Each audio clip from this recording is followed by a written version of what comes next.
আজ থাইল্যান্ডে শুরু বিমস্টেক সম্মেলন, অনিশ্চিত ইউনুস মোদি বৈঠক, আঞ্চলিক আকাঙ্ক্ষা পূরণে সহায়ক ভূমিকা রাখার আহ্বান। মিয়ানমারে ভূমিকম্পে নিহতের সংখ্যা বেড়ে ২,৭০০, জরুরি সহায়তার আবেদন জাতিসংঘের, দ্বিতীয় দফায় ত্রাণ পাঠালো বাংলাদেশ। ইতালিতে অবৈধভাবে থাকা অভিবাসীদের ফের আলবেনিয়ায় পাঠাবে দেশটি, নতুন আইনে সমালোচনার মুখে মেলোনি সরকার।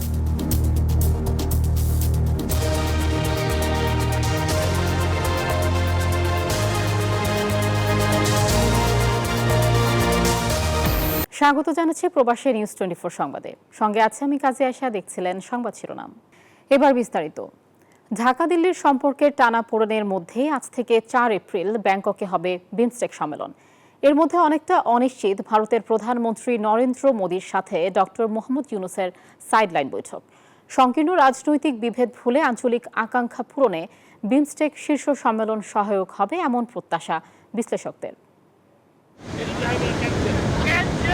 সুনীল অর্থনীতিকে কাজে লাগাতে দক্ষিণ পূর্ব এশিয়া ও বঙ্গোপসাগর উপকূলের দেশগুলোর মধ্যে পারস্পরিক সহযোগিতার বার্তা নিয়ে ২০ বছর আগে গড়ে ওঠা আঞ্চলিক জোট বিমস্টেক, যার সদর দপ্তর ঢাকায়। তবে বিশ্লেষকরা বলছেন ২ দশকে তেমন কোনো সফলতা নেই বিমস্টেকের।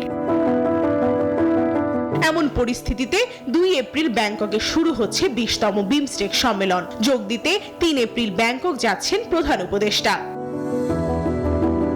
তবে জুলাই বিপ্লবের পর ঢাকা দিল্লির সম্পর্কে টানাপোড়েন হয়তো কাটবে ব্যাংককের বিমস্টেকে এবারের সম্মেলন ঘিরে এমন আশা ছিল অনেক বিশ্লেষকের। ভারতীয় গণমাধ্যমগুলোর সংবাদ বলছে সাইডলাইনে বৈঠক হচ্ছে না ডক্টর মোহাম্মদ ইউনুস ও নরেন্দ্র মোদীর। সাবেক রাষ্ট্রদূত হুমায়ুন কবির মনে করছেন ভারত এখনো বাংলাদেশের বর্তমান বাস্তবতা মানতে পারেনি। ভারত বাংলাদেশের বর্তমান বাস্তবতাটাকে এখনো পর্যন্ত সম্যক উপলব্ধি করতে পারছে না।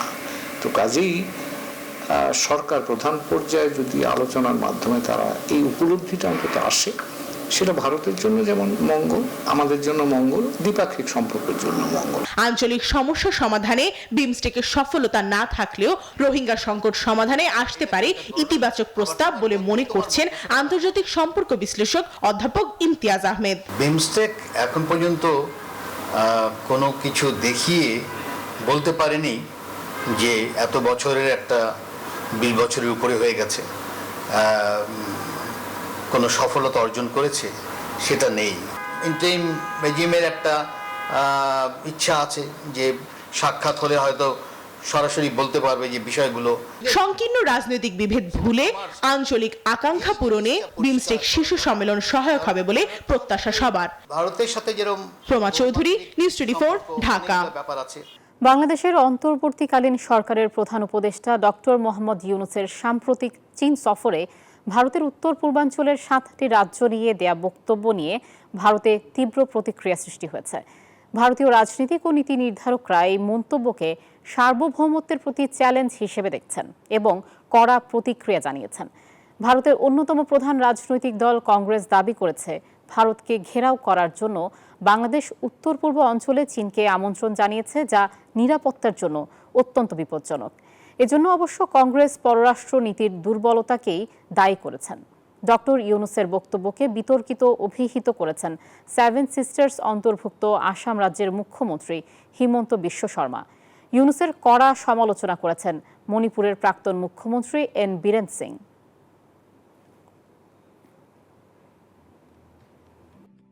অবৈধভাবে ইতালিতে প্রবেশ বন্ধ করতে আবারও আলবেনিয়ায় অভিবাসী পাঠানোর প্রক্রিয়া চালু করতে যাচ্ছে দেশটির সরকার।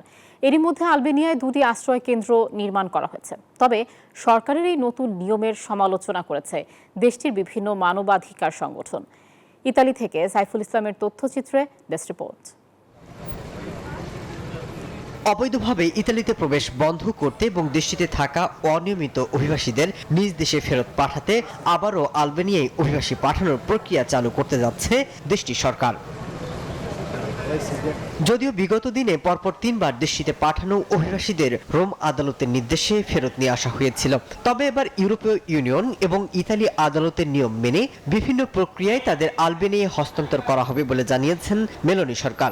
In the words follow the money and which has become an international model. এখন থেকে ইতালিতে থাকা অনিয়মিত অভিবাসীদের মধ্যে যাদের আশ্রয় আবেদন নিষ্পত্তি হয়ে গেছে এবং দেশটিতে থাকা অনুমতি পায়নি তাদেরই আলবেনিয়াতে পাঠানো হচ্ছে। এছাড়াও বিভিন্ন কারণে যাদের ইতালিতে আগে নির্দেশ দেওয়া হয়েছে তারাও থাকবেন এই তালিকায় বলে জানায় দেশটির স্বরাষ্ট্র মন্ত্রণালয়। Trasferite all'esito di procedimenti, insomma operazioni di soccorso in mare. তবে সরকারের এই নতুন নিয়মে ব্যাপক সমালোচনা করছে দেশটির বিভিন্ন মানবাধিকার সংগঠন। তাদের মতে একজন অভিবাসীকে তার ইচ্ছার বিরুদ্ধে অন্য দেশে হস্তান্তর করা অভিবাসীদের ব্যক্তিগত স্বাধীনতার হস্তক্ষেপ। Desk report, news 24। ইতালিতে অভিবাসীদের দিয়ে দেশটির সরকারের সিদ্ধান্তের বিষয়ে জানাতে সরাসরি যুক্ত হচ্ছেন সহকর্মী সাইফুল ইসলাম। সাইফুল, প্রথমেই জানতে চাই যে রোম যে সিদ্ধান্ত নিতে যাচ্ছে তাতে অভিবাসীরা কি কি সংকটে পড়তে পারে এবং বিশেষ করে বাংলাদেশি অভিবাসীদের চ্যালেঞ্জ কি জানাবেন? বিশেষ করে এখানে যে বর্তমান ইতালির সরকার যে জর্জা মেলোনির এই নতুন পদক্ষেপের কারণে আমাদের বাংলাদেশিদের সামনে দুটি চ্যালেঞ্জ। একটি হচ্ছে ইতালিতে প্রবেশ করা এবং অপরটি হচ্ছে ইতালিতে থাকা, অর্থাৎ বৈধভাবে ইতালিতে থাকা। বিগত দিনে কিন্তু জর্জা মেলোনির সরকার পরপর 3 বার অবৈধ অভিবাসীদের আলবেনিয়াতে ট্রান্সফার করেছিল, যারা ইতালিতে বৈধভাবে থাকতে পারবে না তাদের। এখন হচ্ছে গিয়ে সেই প্রক্রিয়াটি কিন্তু ইতালির যে মানবাধিকার সংগঠনগুলো ছিল সেগুলো এটিকে তারা দ্বিমত জানিয়েছে এবং রোম আদালতে একটি মামলা করেছে এবং মামলার পরে রোম আদালতের নির্দেশে আলবেনিয়াতে পাঠানো অভিবাসীদের কিন্তু আবারও ইতালিতে আনা হয়েছিল। কিন্তু এইবার হচ্ছে সম্পূর্ণ ভিন্ন প্রক্রিয়ায় যে জর্জা মেলোনির সরকার আছে সেই সরকার তাদের এই প্রক্রিয়াটি আবার পরিচালনা করতে যাচ্ছে। এই প্রক্রিয়াটি হচ্ছে যারা নিরাপদ দেশ থেকে ইতালিতে প্রবেশ করছেন। এখন নিরাপদ দেশগুলো ইতালির সরকার যেভাবে তারা তালিকাভুক্ত করেছে সেখানে বাংলাদেশ সহ 13টি দেশ রয়েছে, অর্থাৎ যেসব দেশগুলোতে যুদ্ধ নেই বা যেসব দেশ থেকে এখনো তাদের নাগরিকদের দেশ ত্যাগের মতন কোনো পরিস্থিতির সৃষ্টি হয়নি সেই সব দেশকে ইতালির সরকার নিরাপদ দেশের হিসেবে তালিকাভুক্ত করেছে। এইসব দেশ থেকে আসা বাংলাদেশ সহ মিশর সহ অনেকগুলো দেশ আছে, মোট 13টি। এইসব নাগরিকদের তারা ইতালিতে সবাইকে থাকতে দেবে না, অর্থাৎ তারা ইতালিতে আশ্রয় আবেদন করবে এবং সে যদি ইতালিতে থাকতে না পারে বা তার থাকার মতন কোনো কারণ যদি সে সঠিক কারণগুলো ইতালির সরকারের কাছে উপস্থাপন না করতে পারে তাহলেই তাকে নিজ দেশে ফেরত পাঠানোর আগে আলবেনিয়াতে স্থানান্তর করা হবে, যেটি হচ্ছে বিগত দিনে কিন্তু ভূমধ্য সাগর থেকে উদ্ধার করেই তারা আলবেনিয়াতে পাঠাতো। কিন্তু এখন হচ্ছে ভূমধ্য সাগর থেকে উদ্ধারের পরে আলবেনিয়াতে পাঠানো হবে না, এখন ইতালিতে আনার পরে সে কোন নিরাপদ দেশের নাগরিক নাকি কোনো যুদ্ধ বিধ্বস্ত দেশের নাগরিক সেই সেগুলো যাচাই বাছাই শেষে তাদের হচ্ছে আলবেনিয়াতে পাঠানো হবে। এখন এই ক্ষেত্রে বাংলাদেশিদের জন্য সবচেয়ে একটি বিপর্যস্ত হচ্ছে গিয়ে যে বাংলাদেশিরা হচ্ছে একটি নিরাপদ দেশের নাগরিক এবং এতে যেহেতু বাংলাদেশকে তার নিরাপদ দেশ হিসেবে তালিকাভুক্ত করেছে সে কারণে বাংলাদেশ থেকে যারা ইতালিতে নতুন আসবে এবং দেশটিতে থাকার জন্য আবেদন করবে, আশ্রয় আবেদনগুলো করবে, তাদের এই আশ্রয় আবেদনগুলো বাতিল হয়ে যাওয়ার সবচেয়ে বেশি সম্ভাবনা থাকে। ধন্যবাদ। সাইফুল, আপনাকে ধন্যবাদ আমাদের সাথে যুক্ত হবার জন্য। স্পেনের আলিকান্তে শহরে স্থানীয় প্রবাসীদের উদ্যোগে আয়োজন করা হয়েছে ঈদ উৎসব। রবিবার দিনব্যাপী অনুষ্ঠিত এই আয়োজনে প্রধান অতিথি ছিলেন স্পেনে নিযুক্ত বাংলাদেশের রাষ্ট্রদূত মোহাম্মদ সারওয়ার মাহমুদ। ঈদ আড্ডা, শিশু কিশোর ও পুরুষ মহিলাদের ক্রীড়া প্রতিযোগিতা ও পুরস্কার বিতরণ এবং দেশীয় নানা খাবারের আয়োজন ছিল। লিপু চৌধুরী ও হামিদা খাতুনের পরিচালনায় ঈদ আড্ডায় অন্যান্যদের মধ্যে উপস্থিত ছিলেন কমিউনিটি ব্যক্তিত্ব মহসিন রেজা, মোহাম্মদ আলমগীর, মোহাম্মদ শোয়েব। রাষ্ট্রদূত মোহাম্মদ সারওয়ার মাহমুদ তার বক্তব্যে সবাইকে ঈদের শুভেচ্ছা জানান ও বাংলাদেশের উন্নয়নে প্রবাসীদের ভূমিকা রাখার অনুরোধ জানান।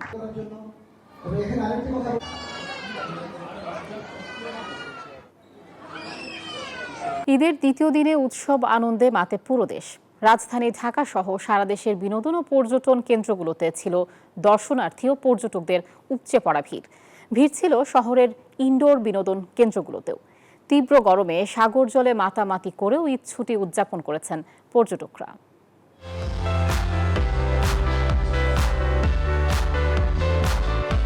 ফাহমিদা নাহিদ আহমেদ, পেশায় চাকরিজীবী। ঈদের ছুটিতে মেয়ে আরশিকে নিয়ে এসেছেন বসুন্ধরা সিটির টগি ফান ওয়ার্ল্ডে। বলছেন গরমে ঈদ হওয়ায় দূরে কোথাও না গিয়ে কাছে পিঠে হওয়ায় সহজে আসা যায়, এতে বাচ্চাদেরও স্বস্তি মেলে। আমি মাছের গেমটা একটু বেশি এনজয় পাচ্ছি। আমার মেয়ে হচ্ছে অ্যাজ ইউজুয়াল সবসময় ঘুরতে যাওয়ার চেষ্টা করে, এখানে আসলে ও খুব বেশি এনজয় করে। টগি ফান ওয়ার্ল্ডে আমার বেশি এনজয় লাগে। আমরা অনেক মজা করব। ভিআর সেটের যে রাইডগুলো আছে ওগুলো অনেক মজার। এদিকে মিরপুর জাতীয় চিড়িয়াখানায় দর্শনার্থীদের উপচে পড়া ভিড়। পরিবার পরিজন নিয়ে ঘুরতে এসেছেন বেশিরভাগ মানুষ। দর্শনার্থীদের মধ্যে শিশুদের আধিক্য থাকলেও বড় মানুষের সংখ্যাও কম নয়। পরিচালক বলছেন প্রায় 2 লাখ দর্শনার্থীদের সমাগম হয়েছে চিড়িয়াখানায়। আবার সাথে চিড়িয়াখানায় এসেছি। আমি চিড়িয়াখানায় এসেছি, বাঘ, ভাল্লুক, ময়ূর এগুলো দেখেছি। সবাইকে নিয়ে আর যাই হোক চিড়িয়াখানাতে আসি, এখানে এসে দেখি যে মানুষের এত ভিড়, এটা তো অকল্পনীয় ব্যাপার। পর্যটন কর্পোরেশন কর্তৃক 2টি রেস্তোরাঁ পরিচালিত হয়, তার অধীনে আমরা কিন্তু আউটলেট বাড়িয়ে এখন 5টি আউটলেট থেকে খাদ্য এবং পানীয় বিক্রি করা হচ্ছে। ঈদের লম্বা ছুটিতে সাগরের ঢেউয়ের গর্জন আর নৈসর্গিক সৌন্দর্য দেখতে দূর দূরান্ত থেকে সৈকতে ছুটে এসেছেন সমুদ্রপ্রেমীরা। সৈকতের বালিয়াড়ি পেরিয়ে সমুদ্রের নীল জলরাশি পর্যন্ত মানুষের উপচে পড়া ভিড়। একসাথে ঘুরতেছি, খাওয়া দাওয়া করতেছি, বাড়ি থেকে ঈদ করতেছি, মনে হচ্ছে না, অনেক আনন্দ লাগতেছে। খুবই আনন্দ লাগছে, অনেক মানুষের সাথে আমরা ঈদটা উদযাপন করতে পারছি। আলহামদুলিল্লাহ, পরিবারকে নিয়ে আসতে পেরে অনেক বেশি খুশি। দেশের বিভিন্ন প্রান্ত থেকে ঈদের ছুটিতে কক্সবাজারে আসতে পেরে বেশ উচ্ছ্বসিত পর্যটকরা।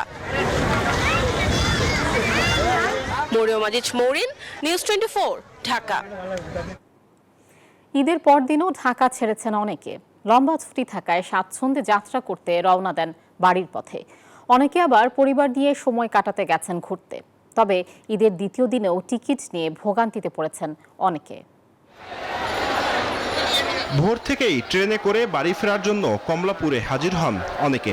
ঈদের দ্বিতীয় দিনেও আন্তনগর ট্রেনগুলোতে যাত্রীর চাপ মোটামুটি থাকলেও কমিউটার ট্রেনের টিকিটের জন্য ঘরমুখী মানুষের এমন দীর্ঘ লাইন। টিকিট না পেয়ে গন্তব্যে যেতে অনেকেই আন্তনগর ট্রেনেই চেপে বসেন। যাত্রীদের অভিযোগ, ভিড় এড়াতে ঈদের পরে যাত্রা করেও পাওয়া যাচ্ছে না ট্রেনের টিকিট। আমি সাধারণত ঢাকায় ঈদ কাটি, ঢাকার পরে গ্রামে যাই। ঈদের পরের দিন যাইতে পারতেছি, এটাও নিজের কাছে অনেক আনন্দ লাগতেছে। প্রচন্ড যান, গাড়িতে উঠে জানা, ট্রেনে উঠে জানা, বাসে উঠে জানা, লঞ্চে উঠে জানা। এই জন্য ঈদের পরের দিন যাওয়ার জন্য দেশে যাওয়ার জন্য সিদ্ধান্ত নিয়েছি। ঈদের পরের দিনও টিকিট পাই নাই, স্ট্যান্ডিং টিকিট কাটছি। আসলে হিউজ পরিমাণ টিকিট আছে, বাট সিটও আছে, ওই সিটগুলো কোথায় যাচ্ছে বা কি হইতেছে এইগুলো আসলে আমরা কিছু বুঝতে পারতেছি না। মহাখালী বাস টার্মিনালে সকাল থেকেই বাড়ি ফেরা মানুষের মোটামুটি চাপ লক্ষ্য করা যায়। বিশেষ করে ময়মনসিংহ, শেরপুর, জামালপুর, কিশোরগঞ্জ, ব্রাহ্মণবাড়িয়া সহ ঢাকার পাশের জেলার রুটগুলোতে যাত্রীদের ভিড় ছিল চোখে পড়ার মতো। শুধু বাড়ি ফেরা নয়, অনেকে ঘুরতেও যাচ্ছেন এই ছুটিতে। প্রতি বছর আর কি আব্বু আম্মার সাথে ঈদ করে গ্রামের বাড়িতে চাচা চাচিদের সাথে দেখা করতে যায় আর কি। ছুটি কাটানোর জন্য সবাইকে নিয়ে ঘুরতে যাচ্ছে, আর বিশেষ করে আমার এই ছোট ভাইয়া গ্রাম ঘুরতে পাগল। তবে বড় কোনো ভোগান্তির অভিযোগ ছিল না যাত্রীদের। জুবাইর সানি, নিউজ 24, ঢাকা। এদিকে প্রিয়জনকে ঈদের বিশেষ খাবারের স্বাদ দিতে কারাগারগুলোতে ছিল স্বজনদের ভিড়। দীর্ঘদিন পর ঈদ উপলক্ষে এমন সুযোগ দিয়েছে কারা কর্তৃপক্ষ। একই সঙ্গে বন্দীদের সঙ্গে সাক্ষাতের সুযোগ পাচ্ছেন পরিবারের সদস্যরা। ঈদের তৃতীয় দিনে বন্দীদের জন্য থাকছে দিনব্যাপী সাংস্কৃতিক আয়োজন। অপেক্ষা আর চোখে মুখে হতাশার ছাপ। ঈদ উপলক্ষে বাড়ির খাবার নিয়ে স্ত্রী, সন্তান আর আত্মীয় স্বজন এসেছে পরিবারের বন্দী সদস্যদের সাথে ক্ষণিকের সাক্ষাতে। স্বামীর অপেক্ষায় এই মাঝবয়সী নারী, সঙ্গে 3 মেয়ে নাতিপুতি নিয়ে এসেছেন নিজের হাতে রান্না করা খাবার। সৃষ্টি হয় আবেগঘন পরিবেশ।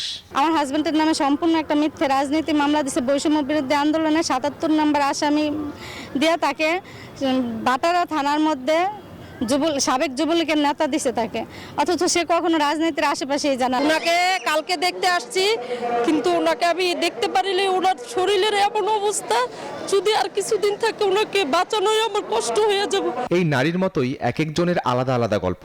সারিবদ্ধ লাইনে দাঁড়িয়ে টোকেন সংগ্রহ করছে বন্দির আত্মীয় স্বজন। খাবার জমা দিতে আলাদা টোকেন। সংগৃহীত খাবার সুনির্দিষ্ট প্রক্রিয়ায় পৌঁছে যাচ্ছে বন্দীদের কাছে, আর এমন ব্যবস্থাপনায় খুশি স্বজনরা। খাবার দিতে আসছি, আমার এখানে ছোট ভাই আছে, দীর্ঘ 18 বছর ধরে এখানে ভিতরে আছে।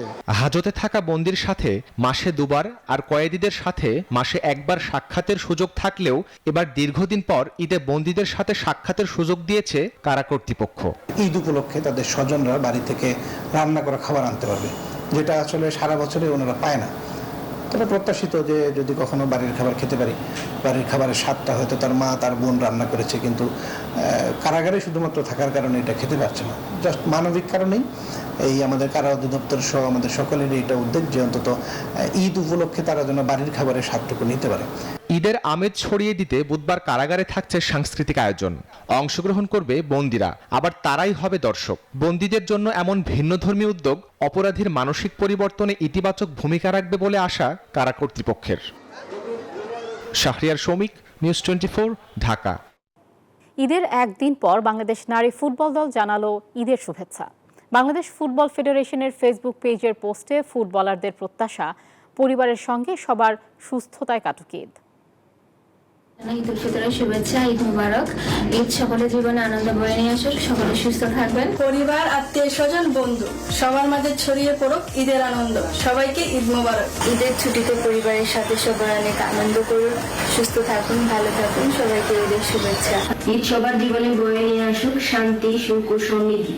পরিবার পরিজনদের নিয়ে ঈদ উদযাপন করুন, ঈদ মুবারক।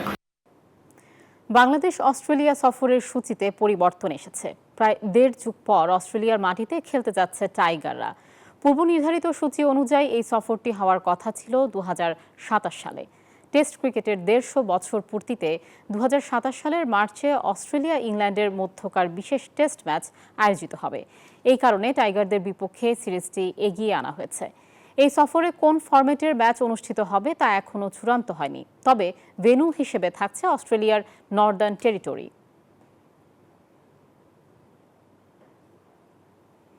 আর এই ছিল প্রবাসী নিউজ 24 সংবাদের সাথে থাকার জন্য ধন্যবাদ সবাইকে।